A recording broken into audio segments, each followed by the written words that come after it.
January 22 has been such an incredible month in reading for me that it almost feels too good to be true, in a way. So for this month, I have opted to select titles that are within the realm of the dark fantasy-ish umbrella or spectrum, and I have chosen titles or books that have the shade of the color purple in their book cover design. I have enjoyed these 4 titles so much and have given them all really great ratings, and wow, they really set the bar incredibly high for the remainder of the year. And maybe this is exactly the reason why I feel like this is next level rewarding, because it's the kind of productive that is something that doesn't feel like hard work. It just feels like something you've achieved while enjoying the moment, which I hope what the rest of the months of 2022 are gonna be like when it comes to reading. Hi guys, welcome to my January 2022 reading wrap up, and I can't wait to tell you about my final thoughts on these books. First book that I've read for the month of January, and technically the first book that I have read for the year as well, was Small Spaces by Catherine Arden. This is a middle grade horror novel which features, I guess, a school trip at a haunted farm, if you can call it that. But I gave this book 4 out of 5 stars. In my reading blog and my book review of this novel, I have overused the word cozy and cold as I was talking about this book, but I don't think of any better word to describe it. It's really a cozy read, something that would really be a perfect thing to curl up on the sheets with on a cold weather day. And I would always have that in my memory when I think about this book. Having consumed so much dark content, admittedly, I am a person who's not really easily scared, which is why I don't take it against the book if it has not really successfully given me nightmares or scared me at the edge of my wits. But this is still something really creepy. I think it has elements on it that can really make you think, and it has a mystery, a very compelling mystery that would make you turn the page and read this very quickly. It's a page turner. The story is set in a small town, and as with every plot that is centered around small towns, the vibe has been ominous from beginning to end, and the storytelling has been appropriately atmospheric. So I had fun, definitely. My second book for the month of January is, without a question, my best read for the month, and I can tell you as early as now is gonna end up on my best of the year list. This is Salamanca by Dean Francis Alfar. I don't know how to properly give you a summary about this book, because despite the few number of pages it has, the story has encompassed a lot of things that I can't even begin to tell you what it really is all about. It just speaks for itself. It's that great.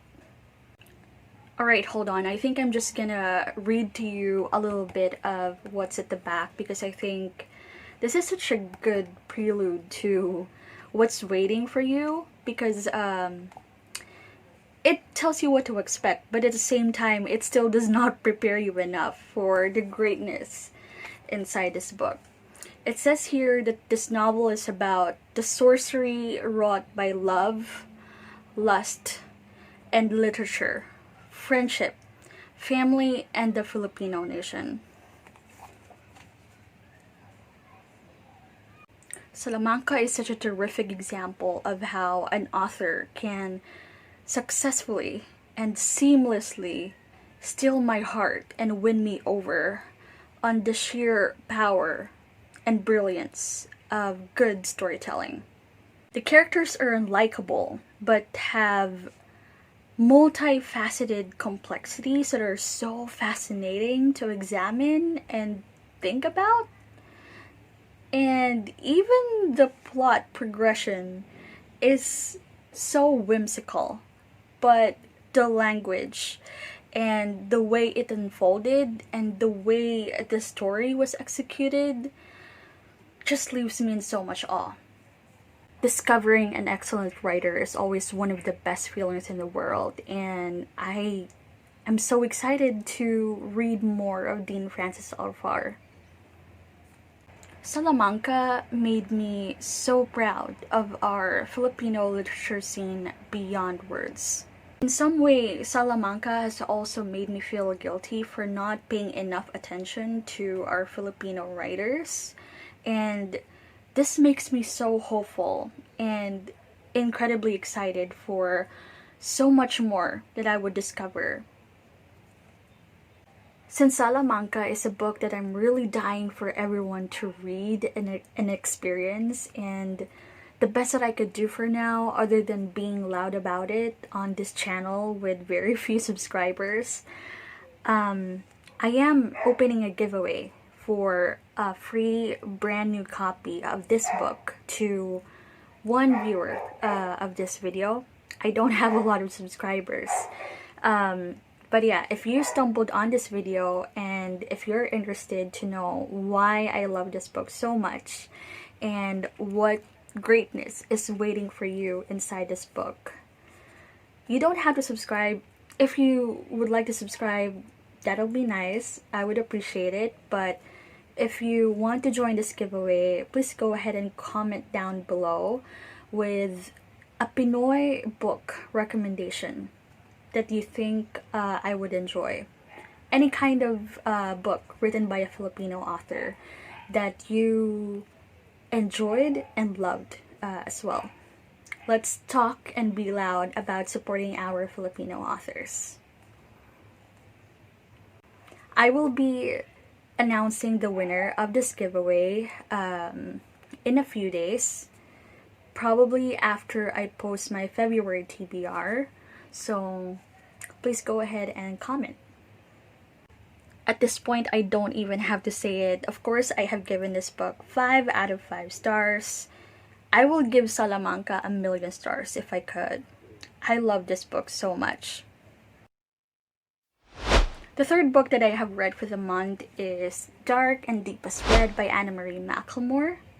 This is a fictionalized fantasy retelling of a strange sickness that swept through a small town in France in the year 1518, where several women danced nonstop on the streets. And there were accusations of witchcraft and demonic possession, and it features a past and present timeline. Dark and Deepest Red has touched and discussed so many important and interesting topics like race, sexuality, gender prejudice, class, and many other sort of barriers throughout history, which I thought was very daring, very courageous of it to do so. I gave this book 4 out of 5 stars, and I did have some trouble and issues with the pacing and the multiple POV storytelling towards the half and pretty much most of the book, but the ending is what really redeemed it for me. The sentences here can be so overly poetic most of the time that the sentences can be meandering and long winding, that it drowns out the plot and makes everything vague. But I still appreciate the author's love for visual imagery in a kind of storytelling that they do. This is definitely a writer who loves words, and I just felt that so much. Do not expect a thriller kind of vibe in this book though, although it touches on so many dark subjects. Doesn't mean that it's really fast paced. It can get really slow, and even the characters, you might take some time before you can get used to them or have a connection with them. But nevertheless, I still think this is a worthwhile read with a really good and strong message. Solid queer representation, strong female characters, and a satisfying ending. Dark and Deepest Red is 4 out of 5 stars. The fourth and final book that I have read for the month of January is Starry River of the Sky by Grace Lin. This book features a young boy named Randy who ran away from home and finds himself in a remote village where the moon is missing. He stayed at an inn and he encounters members of the community who love exchanging stories until he himself finds and discovers that he also enjoys stories and storytelling. I have given this book 5 out of 5 stars. It delighted me so much, gave me so much joy, and made me rediscover how middle grade books can be capable of this level of excellence. This is such a splendid reminder that something bright and happy and lighthearted doesn't mean it's automatically lightweight in terms of impact.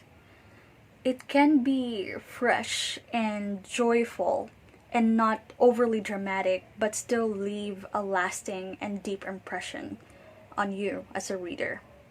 This is one of the strongest signs that you really had been charmed and smitten by a book, right? When you fall in love with the author and cannot wait to read more of their works, because I definitely will be reading more of Grace Lin in the future. It's an excellent middle grade book, excellent fantasy, excellent historical fiction, ticks all the right boxes. Definitely highly recommend this book. And I'm now signing off January 2022, officially close. I have really enjoyed these 4 titles. I have 2 5-star reads and 2 4-star reads. Definitely better than I expected, right? How are you finding January so far, and what's your best book that you have read for this month? Are you excited for the months to come, and what else are you planning to read? Thank you so much for watching this video, and I hope we have more amazing books to read for the rest of the year. See you on my next video.